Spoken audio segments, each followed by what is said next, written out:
Car చీకటి, దట్టమైన అడవి, చుట్టూ క్రూర మృగాలు. మీరైతే ఖచ్చితంగా భయపడతారు కదా. ఈ అవ్వను అవేవీ భయపెట్టవు. 1 కాదు, 2 కాదు, 10 కాదు, 30 ఏళ్ళుగా ఆ అవ్వ నివాసం ఆ మహారాణ్యం. చుట్టూ దట్టమైన అడవి ప్రాంతం.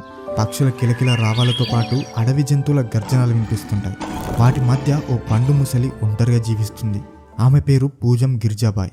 ఆమె కుటుంబం 50 ఏళ్ల క్రితం ఆదిలాబాద్ జిల్లా నార్నూర్ మండలం ఖైరట్వా గ్రామం నుంచి ఊట్నూరు మండలం కన్నాపూర్కు వచ్చి స్థిరపడింది.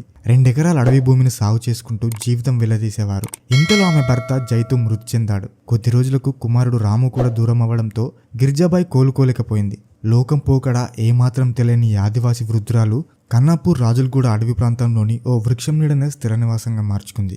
2 జతల పాత చీరలు, ఓ మంచం, 2-3 వంట పాత్రలు, 1 బకెట్, 3 పొయ్యిరాళ్ళు. ఇవే ఆమె ఆస్తిపాస్తులు. ఎక్కడికి వెళ్ళదు, ఎవ్వరి చేతి నీళ్లు తాగదు. కేవలం అడవిలో దొరికే కందమూలాలు, ఫలాలని ఆహారంగా తీసుకుంటుంది. కన్నాపూర్లోని బంధువులు నెలకొకసారి వచ్చి ఇచ్చే బియ్యం, పప్పు ఆమె పోషణకు సరిపోతుంది. పులులు, పాములు, ఎలుగుబంట్లు తననేం చేయవని ధీమా వ్యక్తం చేస్తుంది. ప్రభుత్వ పథకాలంటే తెలియవు. గోండు భాష తప్ప మరొకటి రాదు. కన్నాపూర్లోని బంధువులు అప్పుడప్పుడు వచ్చి చూసిపోతుంటారు.